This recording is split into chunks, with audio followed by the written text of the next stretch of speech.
Earth is getting warmer. Greenhouse gases are changing our planet. And we are to blame.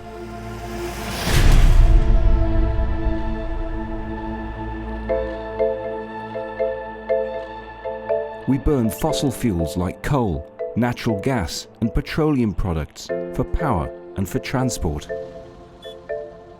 for industrial and residential purposes. We cut down our forests to create space for our homes and our farms. In the past 75 years, our all-consuming lifestyle has caused greenhouse gases to increase by a staggering 550%. And now, carbon dioxide, methane, nitrous oxide and chlorofluorocarbons envelop our planet like a blanket. Carbon dioxide, or CO2, accounts for 80% of all greenhouse gases. Yet this gas also provides fuel for every plant and tree on the planet. All plants absorb it directly from the air, and they use it to grow. But agriculture contributes 13% of greenhouse gases. This is because of the energy, pesticides and fertilizers that are used in farming. As a result, many farmed crops result in more greenhouse gases than they absorb. They have a positive carbon footprint. But cotton is different.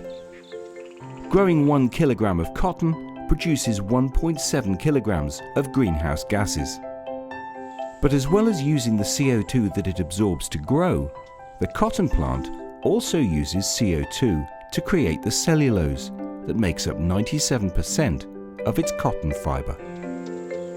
So this means that a cotton plant actually absorbs 2.2 kilograms of CO2, and that's half a kilogram more than is created in its production.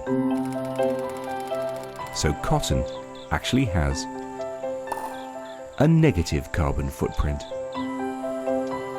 And the numbers for organic cotton are even better, because its production emits 50% fewer greenhouse gases. So its carbon footprint is much smaller than conventional cotton. Cotton is remarkable because the more cotton you produce, the more CO2 you remove from the atmosphere. But man-made fibers like polyester, nylon and acrylic pump more than 400 million tons of CO2 equivalent greenhouse gases every year into the atmosphere. And that's before you take into account the energy costs of mining the fossil fuels and the petroleum production that's needed to create these synthetic fibers.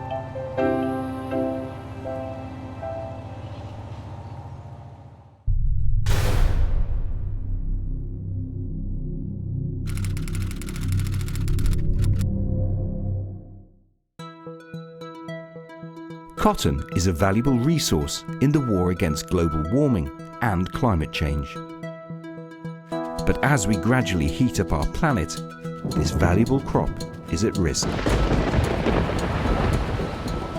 As the planet warms, an increase of just 2 to 4 degrees Fahrenheit can have a dramatic effect on the weather.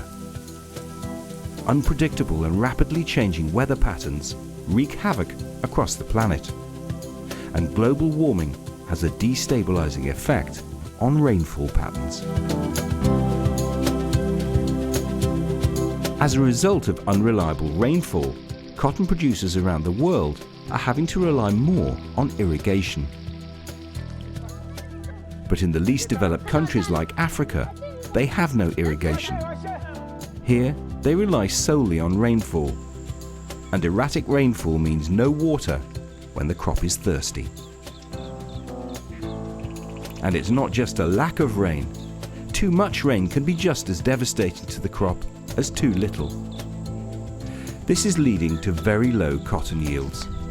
It's a dangerous situation. If we don't work to mitigate climate change, millions of people who work in the cotton supply chain could sink into extreme poverty as cotton cultivation collapses. To ensure the future viability of natural fibres like cotton, we need to do three things. We need to change some of our behaviours. First and foremost, we must work to reduce our dependence on agrochemicals and petroleum products. Here, cotton is making great strides. Farmers in the United States, for example, have now reduced their chemical usage by 50% over the last generation. But we have to keep working to do even better in the future. We must rejuvenate soil health on a global scale through regenerative agriculture. Soils that are rich in organic matter capture more water, retain it well, and minimize evaporation loss. And healthier soil benefits all crops, not just cotton. We must support scientists and researchers around the world as they work to develop even more climate-resilient cotton cultivars. Through science, we can fortify cotton by creating cultivars that are increasingly resistant to climate change. We need to keep helping cotton so that it can keep helping us.